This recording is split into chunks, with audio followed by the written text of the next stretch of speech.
안녕하세요. 사연 읽어주는 남녀입니다. 오늘도 와주셔서 감사드리며 그럼 오늘의 사연 바로 시작하겠습니다. 안녕하세요. 저는 40이 넘은 두 아이의 엄마입니다. 결혼 전엔 작은 카페를 운영했지만 시아버지께 냉면집을 물려받고 지금은 남편과 성실히 일하고 있어요. 처음엔 냉면이 입에 잘 안 맞았는데 장사하다 보니 어느새 위장이 진화했는지 냉면 없이 못 살게 됐죠. 아이들 키우며 가게 운영하느라 정신없지만 육수 끓듯 펄펄 살아가는 중입니다. 저희 남편에게는 형이 하나 있어요. 흔히들 말하는 집안의 골칫덩이 바로 아주버님이죠. 평소 그분의 취미생활이라 하면 술과 유흥 정도인데 이게 참 문제였어요. 몇 년 전 시아버지께서 직접 가게를 운영하실 때 일인데요.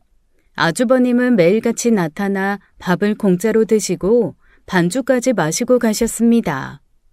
뭐 여기까진 그래도 가족이니까 이해했어요.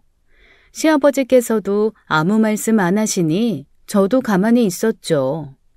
그런데 어느 날부터 아주버님이 술만 들어가면 눈이 이상하게 돌아가더군요. 마치 고장난 CCTV 마냥 초점을 잃고 여기저기 훑어보기 시작해요. 그러다 종업원 언니들에게 슬슬 손이 가기 시작했습니다. 한 번은 홀서빙하는 언니가 저한테 울면서 오더라고요. 이유를 들어보니 아주버님이 언니 허리에 손을 두르더니 엉덩이를 만졌다고 하더군요. 그 말을 듣자마자 얼굴이 빨개져서 아주버님께 따지러 갔어요. 아주버님, 그거 진짜 하지 마세요. 직원한테 그러는 거. 그러시다가 정말 제대로 콩밥 드세요. 에이, 가족 같아서 그냥 스킨십 좀 한 거 가지고 뭘 그래요? 그런 식으로 손 놀리는 거 요즘 큰일 나는 거 몰라요? 직원분들이 화나서 전화 한 통 하면 아주버님 인생 그 자리에서 끝나요. 그땐 합의도 안 돼요. 그걸 아셔야지. 아이 참, 뭘 그렇게 겁을 줘요? 내가 뭐 나쁜 마음으로 그런 것도 아닌데. 나쁜 마음 없어도 그 행동 자체가 나쁜 마음이라고요. 요즘엔 법정에서도 그런 거 안 통해요. 뉴스 좀 봐요, 뉴스. 잘 나가던 연예인들도 그런 거 한 방에 인생 종치는데. 정신 차려요, 아주버님. 아, 알았어요, 알았어. 알았다니까. 그만 좀 해요. 아니요, 그만 못하죠, 아주버님. 다시는 이런 일 없게 조심해 주세요. 이거 마지막 경고입니다. 그런데 이게 사람 습관이라는 게 무섭잖아요. 하루 이틀 지나고 나면 또 똑같은 행동을 하려고 하더군요. 그럴 때마다 제가 아주버님 뒤에서 레이저 눈빛을 쏴주며 감시했어요. 시아버지에게 말해서 아주버님이 가게를 못 오게 해야겠다 생각하고 있던 어느 날이었습니다. 아주버님이 술에 취해서 이번엔 저에게 접근하는 거예요. 한순간 제 허리를 감싸더라고요. 이건 뭐 막장 드라마보다 더 막장이죠. 저 그렇게 인내심이 강한 편이 아닙니다. 그날 저도 모르게 서빙하던 쟁반으로 아주버님 뒤통수를 힘껏 후려쳐 버렸습니다. 아주버님은 저한테 맞자마자 바로 날아가 버렸어요. 저도 제가 그렇게 힘이 센 줄 그날 처음 알았네요.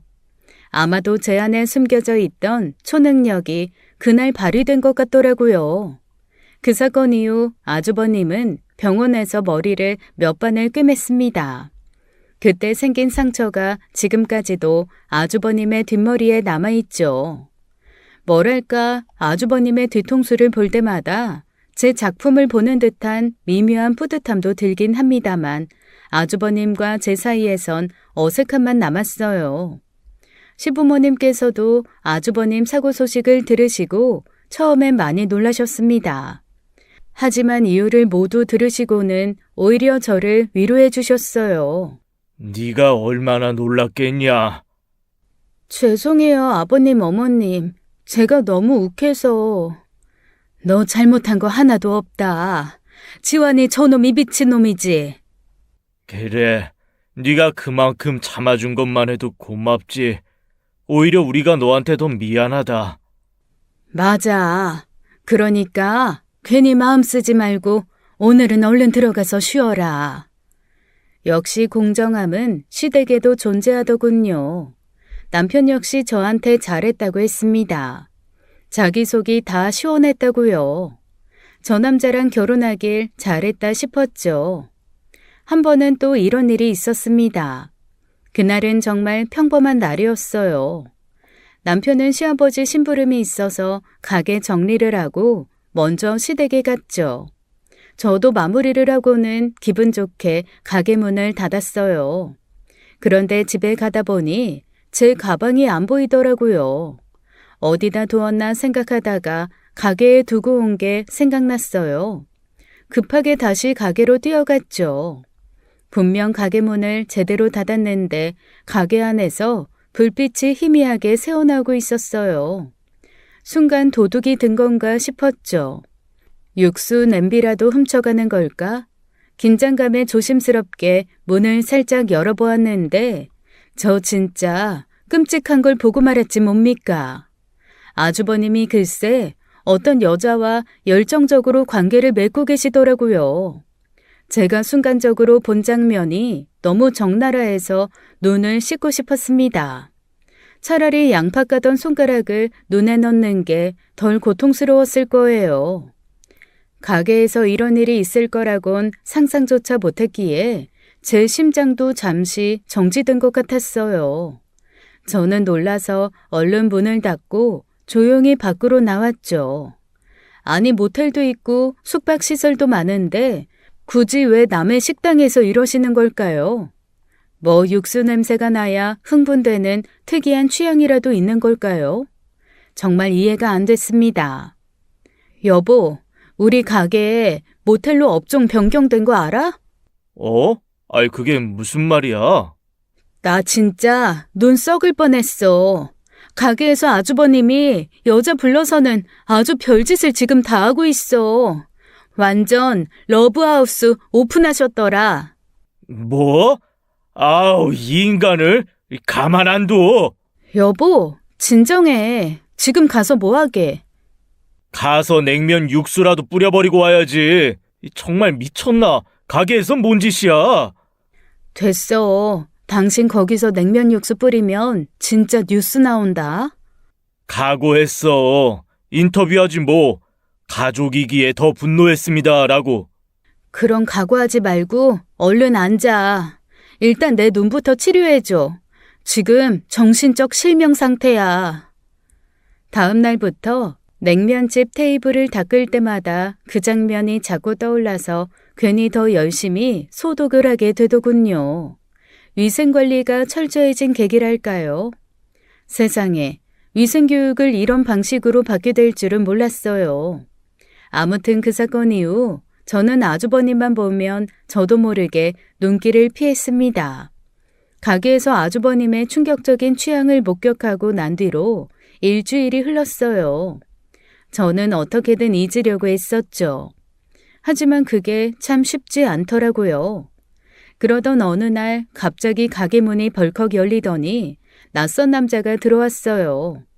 손님인가 하고 반갑게 인사를 건네려는 순간 남자가 아주버님 이름을 부르며 소리를 지르더군요. 박지환 이 개새끼 어디 있어? 박지환 나와! 남자의 외침에 식사를 하던 아주버님이 놀라더니 슬금슬금 주방으로 도망을 가려고 했습니다. 그 모습을 직원들과 손님들이 놀라서 바라보았어요. 그러자 낯선 남자도 딱 눈치를 챈 거죠. 아, 저기 기어서 도망가는 놈이 박지환이구나 라고요. 너희 쥐새끼 같은 새끼 어디로 도망을 가? 아유, 저 박지환 아닙니다. 오해라고요. 저 그냥 손님이에요. 손님이 왜 주방에 들어가 이 새끼야? 개소리는 좀 처맞고 하자. 그러더니 그 남자가 아주버님께 달려들더니 말도 없이 주먹을 휘두르는 겁니다. 아주버님을 바닥에 쓰러뜨리고 마구 주먹을 퍼붓더라고요. 이 싸움으로 냉면집은 아주 아수라장이 되었어요. 남편이 나서서 겨우 말렸어요. 잠깐만요. 아니, 남의 업장에서 이러시면 안 되죠. 왜 이러시는 건데요? 이유나 알자고요. 도대체 무슨 일이시냐고요? 왜 이러냐고? 지금 당신 형이랑 내 마누라랑 바람이 났다고. 이걸 듣고도 내가 가만히 있어요? 오늘 내가 저 인간 거시기를 제대로 분질러 놓을 거라고. 다시는 아무 곳에서 못 놀리게. 아이, 그래도 폭력은 안 되죠. 이러시면 저도 경찰 부를 수밖에 없어요. 불러! 경찰이 오든 뭐가 오든 나는 상관없으니까. 참 어이가 없었습니다. 아주버님이 그날 가게에서 은밀히 만난 그 여자가 알고 보니 유부녀였다는 거예요. 아주버님을 때린 남자는 그 유부녀 남편이었고요. 나중에 알고 보니 자기 남편이 자기를 의심하는 것 같다고 생각한 그 유부녀가 모텔을 드나들기 어려우니 저희 시아버지 냉면가게에서 아주버님을 만났던 거였어요. 세상에 정말 막장 드라마도 울고 갈 수준이었습니다. 결국 이 사건으로 시댁은 발칵 뒤집혔어요. 그 유부녀 남편분이 아주버님을 상대로 상간남 위자료 소송까지 걸었거든요. 결국 아주버님은 무려 3천만 원이라는 거금을 위자료로 물어주게 되었죠. 그런데 아주버님이 돈이 어디 있나요? 결국 시아버지께서 그 돈 해주셨습니다. 그 소식을 듣고 제 귀를 의심했어요. 3천만 원이라뇨. 저는 그 순간 냉면을 몇 그릇 팔아야 3천만 원을 벌 수 있나 계산해봤죠. 계산기를 두드리다가 허탈해서 그냥 꺼버렸습니다. 네, 이놈! 도대체 나이가 몇인데 정신을 못 차리냐? 하다 남의 마누라까지 건드려? 부끄러운 줄 알아야지. 아버지, 진짜 억울합니다. 저도 그 여자가 유부녀인 줄은 정말 몰랐다니까요. 처음부터 알았다면 제가 그랬겠습니까? 몰랐다고? 몰랐으면 다냐? 지금 가게도 발칵 뒤집고 집안 망신 다 시켜놓고 몰랐다고 하면 그만이야? 정말이에요. 저 억울해 죽겠습니다. 억울하긴 뭐가 억울해? 네가 뿌린 씨니까 네가 책임져. 내가 너 대신 물어준 3천만 원 공짜 아니야. 빌려준 거다. 반드시 네 손으로 갚아야 할 돈이야. 알아들었냐? 네? 아버지, 그걸 제가 어떻게 갚습니까? 저 돈 없는 거 아시잖아요. 돈 없으면 어디 가서 공사장이라도 일용직으로 일해. 그리고 앞으로 냉면 가게에 와서 공짜로 밥 먹고 술 마시는 거 이제부터 절대 없다. 당분간은 가게 근처에도 얼씬거리지 마, 이놈아. 아버지, 그래도 그건 너무한 거 아닙니까? 그래도 제가 장남인데요. 이 미친놈! 썩 꺼져라! 내 눈앞에 얼씬도 하지 마! 알겠냐? 결국 시아버지께서 크게 화를 내셨습니다. 아주버님은 다시는 가게 근처에도 오지 말라는 출입 금지 명령을 받았고요. 저는 속으로 조용히 박수를 쳤어요. 드디어 출입 금지를 당하는구나 싶었죠. 그날 이후 손님들도 크게 늘었습니다. 아주버님이 식당에 안 오니까 분위기가 좋아졌다면서 단골 손님들이 농담처럼 웃으며 이야기하시더라고요. 그렇게 정신없던 사건들이 잠시 잠잠해지고 몇 해가 훌쩍 지나갔습니다. 저희 부부가 냉면집을 맡아서 잘 운영하기 시작했어요. 시부모님께서는 저희가 가게를 안정적으로 이끌어 나가자 매우 흡족해 하셨죠. 그런데 시아버님께서는 연세가 있으셔서 그런지 이제는 뜨거운 육수 냄비 옮기는 것도 버거워하시더라고요. 그래서 남편이 시아버지와 상의를 했나 봐요. 가게를 저희 부부에게 맡기고 은퇴 준비를 하시라고요. 아버지, 가게는 저희한테 맡기시고 좀 쉬세요. 그래도 아직 내 몸 멀쩡하다. 내가 이렇게 가게 일 안 하면 하루가 영 안 풀려서 그렇지. 아버지, 그게 습관이 돼서 그래요. 이제 좀 여유 있게 지내시면서 취미생활도 하시고 친구분들이랑 여행도 다니시고 그러세요. 내가 뭘 한다고 이제 와서 새로 취미를 찾겠냐? 할 줄 아는 냉면 만드는 일밖에 없는데. 그러니까 이제라도 하나씩 찾아보세요. 어머니랑 여행도 좀 다니시고 등산, 동호회나 낚시 같은 거 해보셔도 좋잖아요. 등산? 아니 낚시? 하긴 뭐 그것도 나쁘진 않겠네만. 아버지, 저희가 있으니까 이제 정말 걱정하지 마시고 쉬세요. 아버지 평생 고생하셨는데 이제는 저희가 아버지 몫까지 열심히 해서 보답할게요. 그리고 며칠 후 시아버지께서 말씀하셨습니다. 저희 부부에게 가게를 완전히 맡기고 쉬시겠다고 선언하셨어요. 그래서 남편과 저는 더 열심히 가게를 운영하며 하루하루를 바쁘게 살았죠. 덕분에 매출도 꽤 올랐고 단골 손님들도 더 많아졌습니다. 그렇게 잘 지내던 어느 날 아주버님이 예상치 못한 손님을 데리고 나타났어요. 아주버님이 예비 형님을 데리고 오셨더라고요. 결혼을 준비한다고 하길래 다들 축하해줬지만 솔직히 말하면 속으로 저 여자분은 무슨 죄를 지어서 아주버님과 결혼하나 싶었습니다. 하지만 부창부수죠. 처음 상견례를 하는 날이었는데 예비 형님께서는 저희 시부모님을 보자마자 아주 당당하게 말하더군요. 어머님, 아버님, 제가 좀 귀하게 자라서요. 손에 물도 거의 묻힌 적 없거든요. 그래서 그런데 저 냉면 가게 일 같은 건 절대 못해요. 그런 일 할 줄도 모르고 할 생각도 없어요. 냉면집 하신다기에 미리 말씀드리는 거예요. 그 말을 듣고 저도 모르게 물을 마시다가 사례가 걸려서 콜록콜록 기침을 해버렸죠. 아니 솔직히 그 말을 저렇게 당당하게 하는 분은 처음 봤어요. 그런 말을 할 자리도 아니잖아요. 사람이 이렇게까지 솔직할 수도 있구나 싶었습니다. 아유, 저희 애가 참 철이 없어서요. 별 뜻은 없으니 그냥 웃고 넘기세요. 송이야, 어른들 앞에서 무슨 소리야?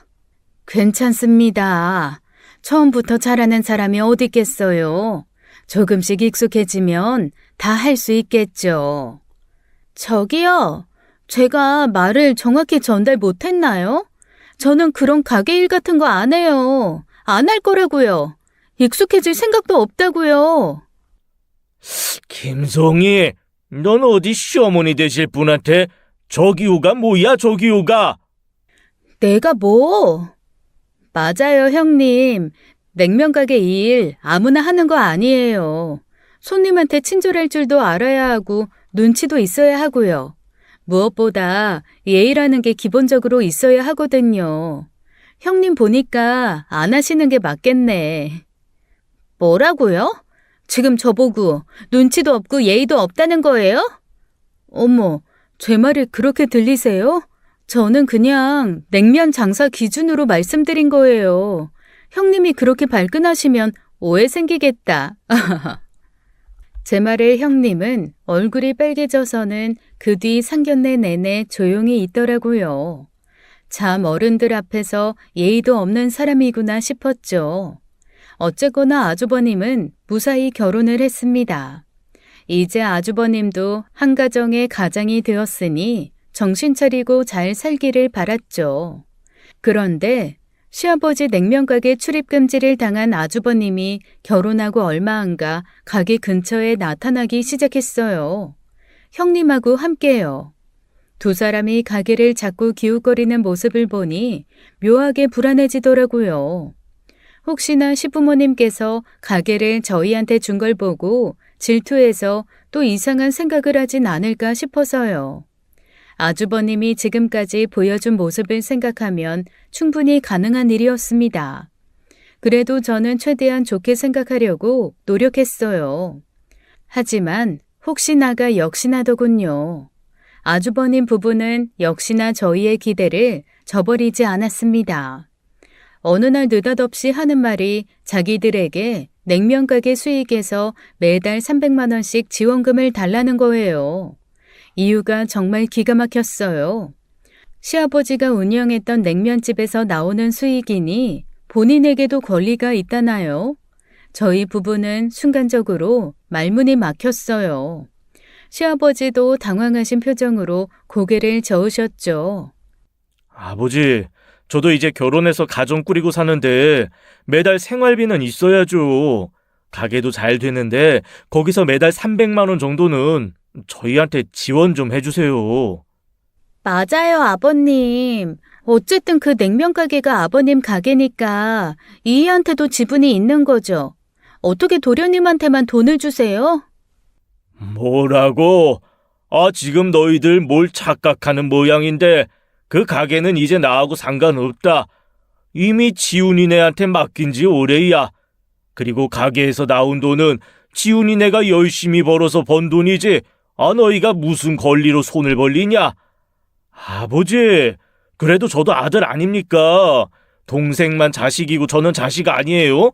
이렇게 차별하시면 안 되죠. 맞아요, 아버님. 자식들 공평하게 챙기셔야죠. 뭐가 공평이냐? 그럼 너희도 식당 나가서 일을 해야지 왜 꽁으로 숟가락을 얹으려고 해? 나한테 더 이상 그런 말 꺼내지 마라. 난 한 푼도 줄 생각 없고 그럴 돈도 없으니까. 아버지, 정말 너무하시는 거 아닙니까? 너무한 건 너희들이다. 자식이랍시고 부모 등골이나 빼먹으려고 하고 넌 양심도 없냐? 당장 나가라. 다시는 이런 얘기 꺼낼 생각 말고. 아주버님의 요구를 시아버지가 계속 거절하자 이제 아주버님 부부는 저희 집에까지 찾아와서는 억지를 부리기 시작했습니다. 넌 진짜 뻔뻔한 놈이다. 어떻게 장남한테 와야 할 가게를 네가 다 독차지하냐? 넌 양심이라는 게 있어 없어? 말 길게 하지 말고 내 지분 내놔. 7대 3으로 나누고 니들이 3 가져. 이것도 많이 양보한 거야. 뭐라고? 형 지금 무슨 소리를 하는 거야? 예전에 형이 한 말 기억 안 나? 형 가게 일 안 한다며. 그래서 내가 하던 일 그만두고 아버지 일 도운 거야. 기억 안 나? 그리고 형이 가게에서 해놓은 게 도대체 뭔데? 술이나 마시고 사고나 치고 가게 이미지 망친 거밖에 더 있어? 그런 주제에 가게 지분을 달라고? 맞아요. 너무하세요, 아주버님. 이건 아니죠. 동서는 좀 빠져있지. 어쨌든 부모님 가게면 자식 둘이서 공평히 나누는 게 맞지 않아요? 우리가 무슨 호구도 아니고 이렇게 쉽게 그냥 물러날 것 같아요? 형님, 이 가게는 저희가 새벽부터 육수 끓이고 면 뽑아서 키운 거예요. 손님들 떠난 자리 치우면서 눈물 흘려본 적 있어요? 그런 노력도 안 해본 사람들이 무슨 염치로 지분을 요구하세요? 아니, 동서 말하는 거 보소. 어디 감히 손윗 사람들한테 바락바락 대들어? 형수님, 대들긴 뭘 대들어요. 바른 말 한 거죠. 그리고 형, 똑바로 들어. 가게는 이미 아버지가 우리 부부에게 넘긴 거야. 그리고 형 같은 사람 때문에 집안 망신도 모자라 내가 몇 년 동안 고생했는지를 알아? 유산? 웃기지 좀 마. 어머? 서방님 도랏? 이런 적반하장이 어딨어요? 가게 잘 되는 거 보니까 탐나서 못 주겠다는 거죠? 형님이야말로 상견례 때 뭐라고 하셨어요? 냉면 가게 일 일절 하실 생각 없다고 하셨잖아요. 너희들 진짜 이렇게 나올 거냐? 그래, 그럼 어디 한번 끝까지 가보자. 말이 통하지 않자 아주버님은 급기야 남편에게 막말을 하며 행패를 부리기 시작했어요. 집안이 난장판이 되는 와중에 저희 딸아이가 너무 놀라 울기 시작했죠. 아이 울음소리가 커지자 형님이 갑자기 아이에게 다가가서는 시끄럽다고 아이 머리를 때리는 거예요. 그것도 살짝 콩 때리는 게 아니라 진짜 퍽 소리가 나게 아이 뒤통수를 후려쳤죠. 제 딸아이는 바로 앞으로 고꾸라져 악을 지르며 울었고요. 순간 제 머릿속에서 이성을 담당하는 뇌세포가 단체로 휴가를 떠났습니다. 아니 어른들끼리 문제는 그렇다 쳐도 왜 엄한 아이를 건드리나요? 저는 너무 화가 나서 참지 못하고 형님에게 달려가 형님의 뺨을 있는 힘껏 올려붙였습니다. 형님도 제 뺨을 한 대 맞고는 바로 날아가 버렸죠. 내 애한테 한 번만 더 손대봐. 그 팔목 분질러서 평생 왼쪽으로 밥 먹도록 해줄 테니까. 나 건드리는 건 참아도 내 애 건드리는 건 절대 못 참아. 어머, 동서, 미쳤어? 너 지금 나 친 거니? 그래, 쳤다. 어디 얼마나 내가 더 미쳐 있는지 볼래? 재수씨, 어디 감히 손윗 사람한테 손을 대요? 뭐요? 아주버님도 또 맞아볼래요? 뒤통수에 문이 더 그려줘요? 가게에서 더러운 짓거리에서 소송이나 걸리는 주제에 어디서 가게를 탐내요? 아이, 재수씨! 제가 아주버님 비밀을 건드리자 아주버님이 갑자기 저에게 달려들었습니다. 순간 남편이 나서서 아주버님 팔을 꺾어 제압하더라고요. 쟁반만 있었으면 저 아주버님을 또 후려쳤을 겁니다. 형, 내가 분명히 경고했지? 내 아내나 아이 건드리면 나도 더는 참지 않는다고, 알겠어? 어디 한 번 더 해봐. 진짜로 경찰서 가게 해줄 테니까. 아이, 야! 너 하라고. 아이씨, 이거 안 놔? 아프다고, 이 새끼야! 아픈 건 알면서 우리 아이는 왜 건드렸어? 형이란 사람이 제정신이야? 가족이라 지금까지 참았더니 사람 우습게 보이지? 아이씨, 알았다고, 이 미친놈아. 팔 부러진다고. 놓으라고 좀. 다음에 또 이런 짓 하면 형이고 뭐고 절대 안 봐줘. 똑똑히 기억해둬.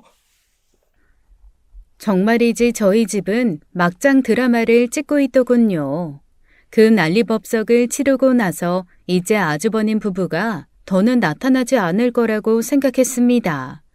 하지만 역시 인생이 그렇게 쉽게 흘러가면 재미가 없죠. 며칠 뒤 글쎄 아주버님 부부가 가게에 다시 나타난 거예요. 진짜 끈질기다고 해야 할지 아니면 그냥 집념의 화신이라고 해야 할지 모르겠어요. 그런데 이번엔 그냥 오는 게 아니었습니다.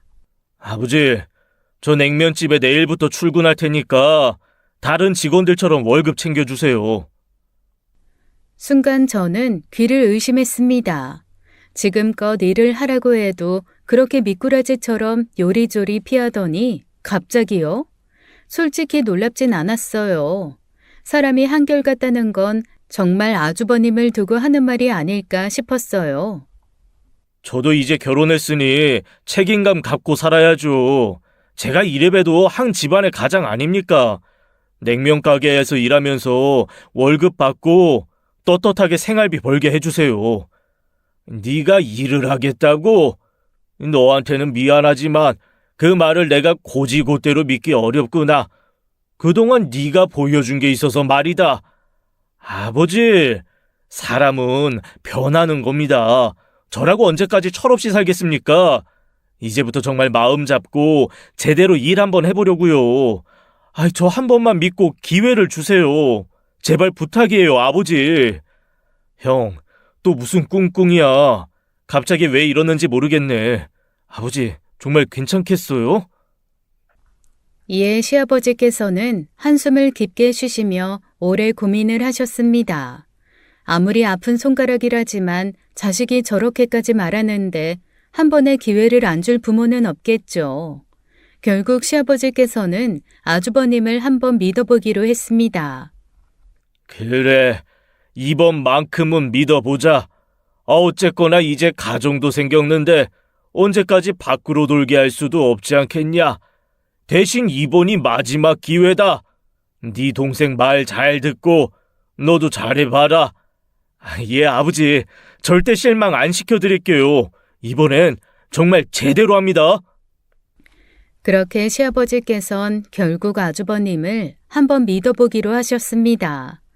그리고 아주버님 부부에게 일을 맡기셨어요. 저도 그래요. 세상 사람들 모두에게는 두 번째 기회가 필요하다고 생각했거든요.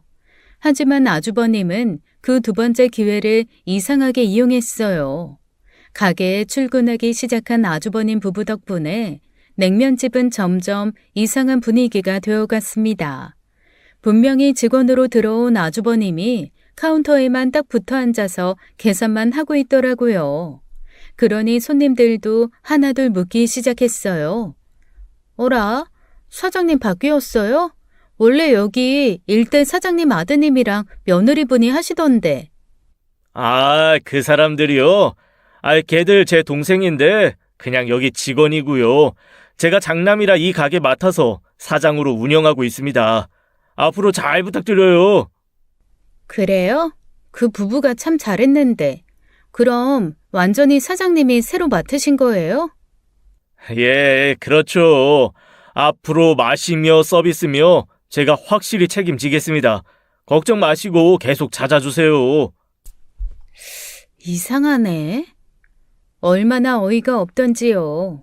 그 말을 들은 남편이 아주버님을 불러 말했어요. 형, 도대체 왜 손님들한테 형이 사장이라고 말하고 다녀? 그게 무슨 소리야? 뭐야, 그걸 들었냐? 아, 그냥 일일이 구구절절 설명하는 게 귀찮아서 그랬어. 별 뜻 없었다. 아무리 귀찮아도 그렇지.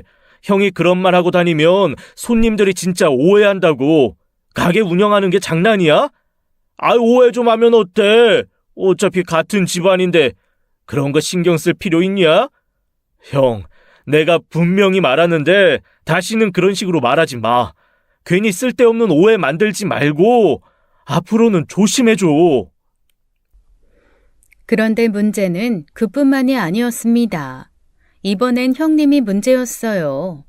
형님이 직원들을 불러서 가게 안주인 말 안 듣느냐고 갑질을 하기 시작했죠. 대체 누가 가게 안주인이랍니까? 아, 진짜 아줌마들. 내가 지금 몇 번을 말해요. 가게를 자기 집 안방처럼 쓰는 거야, 뭐야? 냉장고 문 좀 조용히 닫으라니까 귀 먹었어요? 귀까지 늙었나? 아니, 냉장고에서 육수를 꺼내려면 당연히 열어야 하는데 어떻게 하라는 거예요? 안 열고 꺼내요? 그래서요? 지금 내 말에 말대답해요? 그리고 그 면 뽑는 기계는 장식품이에요? 대체 왜 그렇게 느려요? 여기 요양원도 아니고 답답해서 못 보겠네. 제가 이 가게에서 큰 사장님 밑에서 20년도 넘게 일했는데 면 뽑는 속도에 불만 없어요. 갑자기 오신 분이 왜 저한테 이러시는지 모르겠네요. 어머, 20년이나 일했다고요? 그럼 그동안 이 가게가 참 운이 좋았네. 그 느린 손으로 가게가 망하지 않은 게 신기할 따름이지. 아무래도 이제 나이 드셨으니 손도 느리고 머리도 안 돌아가고 그러시는 것 같은데 이참에 그만두시는 게 가게를 위하는 길 아니겠어요? 할머니. 됐습니다. 더는 못 듣겠네요. 그만두겠습니다. 그래요. 잘 생각하셨어요. 요즘 사람 구하는 게 얼마나 쉬운데. 할머니보다 더 젊고 일 잘하는 사람 천지인데 뭐가 아쉬워서 내가 붙잡겠어요. 당장 나가세요. 나이 먹고 짐짝되는 사람 필요 없으니까. 젊은 세대 말 가려서 해요. 사장님도 아닌 분이 어딜 와서 이 난리를 치는지 모르겠네. 두고 후회할 겁니다. 후회요? 후회는 당신 같은 늙은 직원 붙잡고 있던 게 더 큰 후회지. 나가면서 가게 문이나 조용히 닫고 나가요. 그분은 저희가 가게에 들어오기 훨씬 이전부터 시아버지 가게 일을 도와주신 분이었습니다. 워낙 손맛도 좋고 일도 잘하시는 베테랑 직원분이셨죠. 그런 분에게 저렇게 대하니 저도 정말 열이 받더라고요. 가게를 나가시는 이모님을 따라 나가 간신히 붙잡았죠. 이모님, 정말 죄송해요. 제가 다 잘못한 거예요. 제가 미리 신경 썼어야 하는데 이모님 마음이 얼마나 상하셨겠어요. 서희 네 잘못은 아니지. 나도 참을 만큼 참았다. 그래도 지금까지는 큰 사장님 얼굴 봐서 참았는데 이제 이런 소리 듣고 더 이상 여기 있을 자신이 없어. 제가 이모님 마음 잘 알아요. 그런데 이모님 빠지시면 저 정말 가게 운영 못해요. 이모님 손맛 아니었으면 우리 냉면 맛도 유지 못했어요. 정말 가게 문 닫아야 한다니까요. 아휴, 나도 서인이 생각하면 가슴 아프지만 저런 못돼먹은 인간하고는 더 이상은 상종도 못하겠어. 자존심이 상해서라도 못하겠어. 이모님, 제가 약속할게요. 절대 이런 일 다시 안 생기게 확실히 정리할게요. 저 믿고 딱 한 번만 더 봐주세요. 제발요. 아휴, 서희 네가 무슨 죄라고. 가게가 어쩌다 이렇게 됐는지 몰라 정말.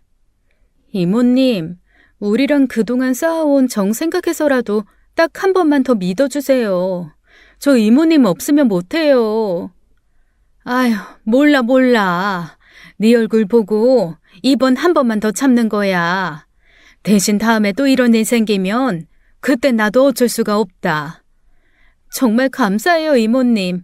다시는 이런 일 없게 제가 꼭 단단히 얘기할게요. 정말 고맙습니다. 그리고 저는 바로 형님을 가게 밖으로 불러서 한 말 했습니다. 형님, 도대체 왜 자꾸 가게에서 사장인 척 하세요? 아니, 그건 그렇다 쳐도 왜 직원들한테 막말을 해요? 다들 얼마나 오랫동안 이 가게 일을 자기 가게처럼 열심히 도와주시는 분들인 줄 아세요? 어머, 동서, 그래봤자 직원이야. 직원이 주제도 모르고 까부는데 내가 가만히 있니? 주제요? 주제는 형님이 좀 아셔야겠어요. 육수 내는 방법도 모르는 사람이 무슨 주제 타령입니까? 가만히 앉아서 놀면서 남의 가게에서 사장 행세나 하는 게 주제 파악 못하는 거 아니에요? 뭐라고? 어디서 감히 윗사람한테 버르장머리 없이 이렇게 막말이야? 이래서 수준이 맞아야 상대를 하지. 수준 떨어져서 말 섞는 내가 바보다. 수준이요? 형님 수준 맞추려면 저도 양심 팔고 뻔뻔해져야 하는데 죄송하지만 전 그렇게까지 못하겠네요. 수준 떨어져서 죄송하니까 형님 수준에 맞는 가게 딴 데 가서 찾으세요. 하지만 제 말을 들을 아주버님 부부가 아니었습니다. 결국 남편이 아주버님에게 가게에 나오지 말라고 했어요. 하지만 아주버님은 이 가게가 네 것도 아닌데 왜 지랄이냐며 오히려 남편 욕을 했죠. 그걸 가게에 잠시 들리신 시부모님이 들으신 겁니다. 너희 정말 어떻게 이럴 수가 있니? 가게 직원들한테 사장 행세하면서 온갖 깝질을 다 했다며? 내가 아주 기가 막혀서 말을 못하겠구나. 아이, 어머니, 그거 오해세요. 그냥 가게를 생각해서 좀 잘해보려고 한 거지. 갑질은 무슨 갑질을 했다고 그러세요. 오해? 아, 감히 오해라고 해? 내가 20년도 넘게 믿고 맡긴 직원을 네가 무슨 자격으로 내쫓아? 나이 든 사람한테 귀 먹었냐? 손이 느리다 온갖 막말을 했다며? 아, 그걸 지금 변명이라고 하는 거냐? 하, 참나. 그새 또 고자질한 거야? 뭐? 지환이 너 지금 뭐라고 했냐? 아, 아버님. 그래도 저희가 다 가게 잘 되라고 한 거예요. 그 직원이 일 처리를 너무 느리게 해서 제가 좀 지적한 거예요. 운영자가 그것도 못해요? 뭐 지적? 네가 감히 누구한테 지적을 해? 면을 빨리만 뽑으면 되는 줄 알아? 니들이 뭘 알아? 그 직원이 너희보다 100배, 1000배 더 이 가게에 보탬이 된 사람이다. 너희 같은 것들보다 훨씬 귀한 분이라고. 아이, 아버지, 너무하신 거 아닙니까? 그래도 우리가 아버지 자식인데 어떻게 우리보다 직원 편을 드세요? 자식, 내가 네 놈 같은 자식 둔 걸 지금 정말 부끄러워서 얼굴을 못 들겠다. 앞으로 이 가게에는 발도 들이지 마. 너희 부부, 다시는 냉면집 근처에도 오지 말아라. 아니, 지금 저희한테 나오지 말라는 거예요? 우리가 무슨 큰 죄를 지었다고 이러세요? 그래, 큰 죄를 졌다. 너희가 그동안 가게에서 한 짓들 전부 다 죄야. 너희 같은 사람들 때문에 내가 키운 가게 망가지는 꼴 더 이상 못 보겠다. 아이, 당장 나가. 그렇게 시부모님께 크게 혼이 났으면 아주버님 부부도 정신을 차릴 줄 알았습니다. 하지만 역시나 사람은 쉽게 변하지 않는 법이에요. 아니, 변할 사람은 이미 진작에 변했겠죠. 아주버님 부부는 여전히 당당히 가게로 출근하셨답니다. 마치 저희 냉면집이 철밥통 공무원 자리라도 되는 듯 말이죠. 심지어 아주버님은 다시 낮술까지 드시기 시작했어요. 남편이 배달을 나간 틈에 말입니다. 저는 참다 못해 아주버님께 한마디 했어요. 아주버님, 여기 오지 말라는 아버님 말씀 못 들으셨어요? 늙은 아버지가 정신이 오락가락 하셔서 그냥 하신 말씀을 제가 들어야 합니까? 뭐라고요? 제가 보기 싫으면 재수 씨가 가게를 나오지 마십시오. 그건 그렇고 여기가 무슨 대낮부터 술 마시고 앉아서 놀기 좋은 포장마차라도 돼요? 정신 차리세요. 여긴 땀 흘려서 돈 버는 냉면집이지 아주버님 술값 대주는 복지센터가 아니라고요. 순간 아주버님 얼굴이 빨개지면서 화를 내기 시작했습니다. 하지만 제가 이미 쟁반을 한번 휘둘러 본 경험이 있어서인지 전혀 무섭지 않았어요. 역시 사람은 경험을 쌓아야 강해지나 봐요. 그런데 갑자기 형님께서 끼어들면서 저를 향해 손윗사람에게 버릇이 없다고 소리를 치더라고요. 그러더니 제 머리채를 확 잡는 겁니다. 순간 저는 다시 한번 제 이성을 담당하는 뇌세포들이 집단 퇴근하는 걸 느꼈어요. 야, 이 싸가지 없는 기집애야. 너 감히 누구한테 큰 소리야? 오늘 내가 너 버르장머리 단단히 고쳐준다. 당장 내 머리 안 나요? 지금 이 순간 놓지 않으면 오늘 이 머리카락 잡은 손 평생 후회하게 만들어 드릴 테니까 좋은 말 오갈 때 손 놓으시죠? 웃기고 있네. 어디서 헛소리야? 너 같은 게 날 어떻게 하겠다고 협박질이야? 그 순간 저는 냉면을 뽑느라 다져진 제 팔근육으로 형님 머리채를 잡았습니다. 그리고 힘껏 형님을 그대로 패대기 쳐버렸어요. 형님은 힘없이 붕 떠서 바닥에 그대로 철푸덕 눌러붙었죠. 그리고는 자기 허리를 부여잡고 바닥에 쓰러져 일어나지도 못하더군요. 사실 제 자신도 놀랐어요. 제가 배우지도 않은 유도 기술을 쓸 줄은 몰랐거든요. 저는 제 손가락에 있는 형님 머리털을 덜며 말했습니다. 꼭 좋게 말하면 못 알아듣는 종자들이 있더라. 가게에서 나가라고요.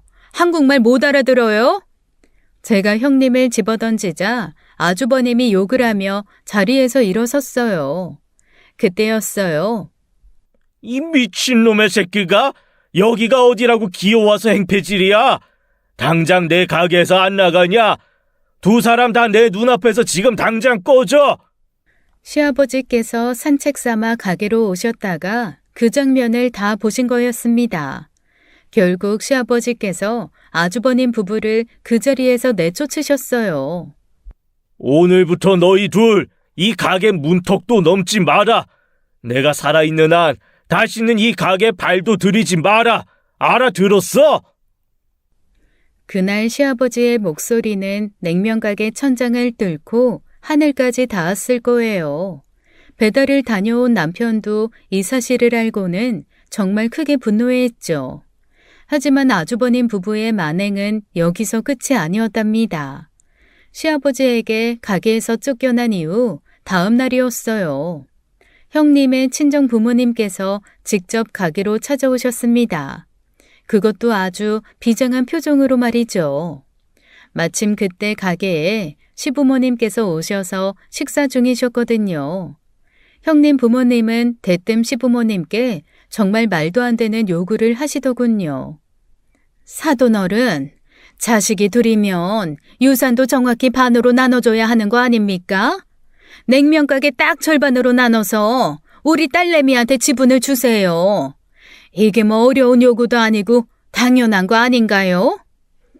저는 그 말을 듣고 웃다가 사리가 들려서 잠시 숨을 못 쉬었답니다.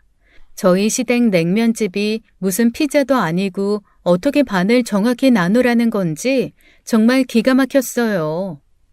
무슨 소리들 하시는지 모르겠는데 이 가게는 이미 제 둘째 아들과 며느리가 힘들게 일구어낸 거라서 첫째 놈 내외한테 줄 지분은 없습니다. 밥 짓는데 물 한 컵 안 넣은 것들이 감히 어디 와서 숟가락부터 챙기려고 하십니까? 그 말에 사돈들은 잠시 움찔하더군요. 하지만 얼굴에 철판을 깐 듯 다른 요구를 하기 시작했습니다. 좋습니다. 저희도 냉면 가게를 나눠달라는 요구 하지 않겠습니다. 지분을 나누는 게 어렵다면 그 지분을 돈으로 환산해서 달라는 말입니다. 자식이 둘이면 정확히 반반으로 나누는 게 당연한 거 아니에요. 그게 이 나라 법입니다. 어디 자식을 편애하고 그러십니까? 돈으로라도 지원해 주세요. 애들이 먹고는 살아야 하지 않습니까? 너무 어이가 없는 요구에 저와 남편이 한마디를 하려고 했는데요. 그때 시아버님이 아주 차분하게 말문을 여셨어요. 자식을 편애하지 말고 정확히 반반 지원하라는 말씀이시죠? 네, 맞습니다. 그게 옳죠. 사돈, 제가 그동안 큰아들한테 지원한 내역을 좀 말씀드릴게요. 차 할부금에 카드 비제, 유흥비, 심지어 법적인 문제가 이전에 생겨 위자료 3천만 원까지 제가 대신 갚아줬습니다. 그걸 다 합하면 이미 냉면 가게 지분 이상으로 받은 겁니다. 더 이상 줄 유산은 없습니다. 나는 내 아들에게 할 만큼 했습니다. 제가 죽고 만약 큰아들 부부가 소송을 걸어도 아무 소용 없을 겁니다. 제 손에 명확한 증거 자료가 다 있거든요. 오히려 소송을 걸면 변호사 비용만 잔뜩 날리고 한 푼도 건지지 못할 겁니다. 그러니 괜한 힘 빼지 마시고 그만 돌아가시죠. 애들 먹고 살 문제야 이제는 지들이 알아서 할 일이죠. 그동안 아주버님께서 받은 지원금을 하나하나 말씀하셨죠. 정말 그 꼼꼼한 내역을 보면서 저도 깜짝 놀랐어요. 시아버지의 말에 형님 부모님 표정이 점점 더 창백해지기 시작했습니다. 결국 아무 말 없이 돌아가시더라고요. 저는 속으로 역시 팩트 폭격이 무섭긴 하구나 싶었어요. 하지만 문제는 형님이었습니다. 논리가 통하는 사람이 아니었어요. 자기 친정 부모님이 그렇게 돌아가시자 가게로 찾아와서는 드라마 주인공처럼 절규하며 난리를 치기 시작했죠. 정말 이달에 막장 며느리상이 있다면 형님이 단연코 대상일 겁니다. 하지만 역시나 형님은 아무것도 얻지 못하고 아주버님 손에 이끌려 집으로 돌아갔어요. 저는 사건이 이렇게 마무리될 줄 알았어요. 하지만 아니었습니다. 정말 막장 사건이 하나 더 남았거든요. 모든 일이 잘 마무리되는 듯 싶어 한동안 편히 살고 있었습니다. 장사는 잘 되고 손님들도 다시 늘어나고 말이죠. 이제 드디어 우리 집 막장 드라마가 종영되었구나 생각하며 속으로 축배까지 들었어요. 그런데 여러분, 드라마 보시면 아시겠지만 평화로운 장면 뒤엔 반드시 큰 사건이 터지잖아요. 제 인생도 똑같더라고요. 어느 날 갑자기 위생검사팀이 저희 냉면집에 찾아왔습니다.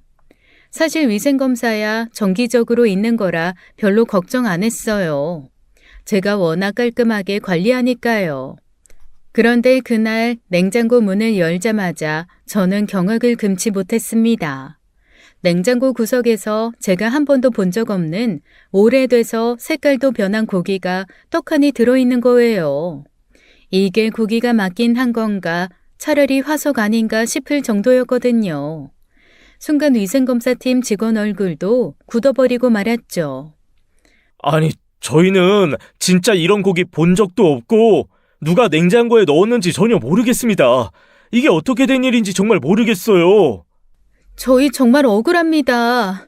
이런 게 들어있을 리가 없어요. 진짜 저희랑 전혀 관계 없습니다. 이런 말씀 하시더라도 현장에서 명확하게 문제가 되는 물품이 발견된 이상 규정대로 처리할 수밖에 없습니다. 죄송하지만 일단 영업 정지 처분이 내려질 겁니다. 정식으로 이의 제기하시려면 나중에 따로 진행하세요.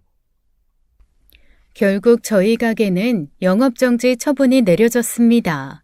하필 손님들 앞에서 그런 일이 벌어지니 정말 얼굴이 화끈거렸죠. 저와 남편은 그날 저녁 너무 황당해서 말도 제대로 못하고 밥도 못 먹었어요. 남편과 저는 결국 고기의 정체를 밝히기로 했습니다. 도대체 누가 이런 장난을 쳤는지 궁금해서라도 이대로 넘어갈 수가 없었거든요. 사실 저도 남편도 짐작이 가는 사람들이 있기는 했어요. 청취자 여러분들께서도 짐작하는 그 사람들이요. 하지만 증거가 없었죠. 저와 남편은 가게 CCTV를 3달 전 것부터 하나씩 다 뒤져보기 시작했습니다. 정말 커피도 잘 안 마시는 저희 부부가요. 쓴 커피를 마시며 며칠을 밤샘하며 그 CCTV 영상을 모두 분석하며 열심히 화면을 둘러봤어요. 그런데 화면을 돌리던 남편의 얼굴이 점점 심각해지더라고요. 남편이 조심스럽게 저를 보며 이거 봐봐 하고 말했습니다. 순간 제 심장이 덜컥 내려앉았어요. 남편이 보여준 CCTV 화면 속엔 어둠 속에서 몰래 저희 가게로 들어오는 2사람이 있었거든요. 저는 화면을 더 가까이 들여다봤어요. 그런데 세상에 그 2사람의 얼굴이 점점 뚜렷하게 보이는데 바로 아주버님과 형님이었습니다. 역시나였어요. 정말이지 이 2사람은 도대체 얼마나 더 충격적인 일을 벌여야 직성이 풀리는 걸까요? 저희 가게가 무슨 막장 체험 학습장도 아니고 말이죠. CCTV 화면 속에서 형님은 마치 특수부대라도 된 듯 주위를 두리번거리며 냉장고에 뭔가를 집어넣고 있었습니다. 위생검사에서 문제가 된 고기가 분명했어요. 그 모습을 보면서 제 마음속에 분노가 치밀었죠. 한편으론 참 허탈했습니다. 가족이라고 믿었고 그나마 아주 조금이라도 나아지길 바랐던 마음이 와르르 무너져 버렸거든요. 남편은 화가 머리끝까지 났습니다. 평소 웬만해선 잘 화를 안 내는 사람인데 그날 남편의 분노 게이지는 거의 폭발 직전이었어요. 심지어 저는 남편 머리 위로 만화 속에서 보던 분노의 불꽃이 보이는 것 같았죠. 결국 남편은 망설임 없이 아주버님 부부를 명예훼손과 업무방해죄로 고소하기로 결심했습니다. 그동안 형제라고 참아왔던 정이 딱 거기까지였던 거죠. 솔직히 저도 이제는 지칠 대로 지쳤던 터라 남편의 결정에 적극 찬성했어요. 남편이 고소를 진행하자 아주버님은 처음엔 자기들이 아니라고 잡아떼기 시작했습니다. 아무래도 남편이 진짜로 법적으로 대응할 줄은 몰랐나 봐요. 그 모습이 더 뻔뻔해서 꼴 보기 싫었어요. 그동안 우리 부부가 얼마나 참고 또 참았는데요. 아주버님은 고소를 당하자 당황해서 저희 집 앞에까지 찾아와 난리를 쳤어요. 야, 너 지금 뭐 하는 거야? 우리가 왜 그런 짓을 해? 증거 있어? 억울한 사람 잡지 말고 적당히 좀 해. 형, 그러지 마. 우리 가게 CCTV 성능 좋은 거 알지? 아주 형이랑 형수가 선명하게 찍혔던데? 법정 가서 직접 확인해 볼까? 무슨 그럴 리가 없어요. 그리고 그런 걸로 가족끼리 고소하고 그래요? 정말 이럴 거예요? 그래, 이 자식아. 가족끼리 이러는 거 아니야. 아무리 화가 나도 그렇지 네 형을 법정까지 끌고 가겠다고? 형, 가족 좋아하시네. 우리가 언제부터 가족이었는데 동생한테 이 정도로 막장 짓을 했으면 이제부터는 법대로 하는 게 옳은 거 아니야? 가족끼리 고소가 싫었으면 처음부터 가족답게 행동하셨어야죠. 결국 법원에서 아주버님의 잘못이 명백히 인정되었습니다. 저희 가게 CCTV가 워낙 고화질이라 빼도 박도 못할 증거가 되었거든요. 피고인, 지금 영상에 명백히 피고인과 배우자가 냉장고에 고기를 넣는 장면이 나옵니다. 이 증거 인정합니까? 그게 판사님, 사실은 저희가 그러니까 장난은 아니고요. 어쩌다가 그랬는지 저도 기억은 잘 안 나고요. 네, 잘못하긴 했는데 그게 일부러 그런 건 아닌 것 같고. 그러니까 피고인, 고의로 업무를 방해한 사실을 인정하는 겁니까? 아닙니까? 아니, 고의라기보다는 아예 아내가 먼저 하자고 해서 아내 말을 들었다고 해야 하나? 저는 딱히 잘 모르겠고, 근데 뭐 잘못은 하긴 했는데, 피고인, 법정이 장난으로 보이십니까? 결국 아주버님과 형님은 형사처벌을 받게 되었어요. 징역 8개월, 집행유예 2년, 사회봉사명령 120시간 처벌을 받았습니다. 사람이 먹는 걸로 장난질을 쳤다가 완전히 인생 망한 거죠. 저는 그 소식을 듣고 솔직히 후련하면서도 한편으론 씁쓸했어요. 이 사건 이후로 남편은 아주버님과 완전히 연을 끊었습니다. 시부모님도 아주버님이 정신 차리기 전에는 아들 취급 안 하신다고 하셨고요. 이게 다 당신 때문이야. 당신이 쓸데없이 고기를 냉장고에 넣자고만 안 했어도 이런 일 없었잖아. 뭐라고? 내가 언제 혼자 결정했어? 당신이 당신 동생 망신 주자고 먼저 그랬잖아. 다 당신 잘못이지. 웃기지 마. 당신이 이런 멍청한 계획만 짜지 않았어도 이런 일 없었어. 당신 때문에 이 모양 이 꼴 된 거 아니야. 그러는 당신은? 머리는 폼으로 달고 다녀? CCTV가 거기 있는 거 왜 몰랐어? 그렇게 멍청하게 들킬 거라곤 상상도 못했지. 내 인생 당신이 망쳤어. 당신 인생만 망쳤어? 나도 당신 만나서 인생 제대로 꼬였어. 진짜 재수가 없으려니까 별 여자를 다 만나서 이 고생이냐? 웃기지 마. 나야말로 당신 같은 인간 만난 걸 천추의 한으로 생각한다고. 이럴 줄 알았으면 처음부터 당신이랑 결혼도 안 했어. 결국 아주버님 부부는 이 일로 크게 다투고 나서 이혼까지 하게 되었습니다. 끝까지 남 탓을 하는 막장 부부였죠. 저희 부부는 이 사건 이후 정말 오랜 시간에 걸쳐 가게를 다시 일으켜 세우느라 힘들었습니다. 한번 잃은 신뢰를 다시 회복하는 것은 정말 힘들 일이죠. 하지만 오랜 시간 정성을 다하니 단골분들께서 다시 찾아주셨어요. 직원분들이 흘린 소문으로 저희 가게 사정을 알게 된 단골 손님들께서는 저희 부부를 위로해 주셨죠. 가게는 차츰 안정을 찾았습니다. 저와 남편은 이제 웬만한 사건이 생겨도 눈 하나 깜짝 안 하는 강철 멘탈을 갖게 됐어요. 인생은 어차피 한 번의 소풍 아니겠어요? 즐겁게 살아야죠. 한참 시간이 흐른 뒤 시부모님께서는 이제 완전히 저희 부부에게 가게를 물려주시기로 하셨습니다. 결국 저희 부부는 모든 막장 드라마를 이겨내고 행복한 일상으로 돌아왔어요. 여러분도 인생의 막장 사건이 닥쳐도 너무 절망하지 마세요.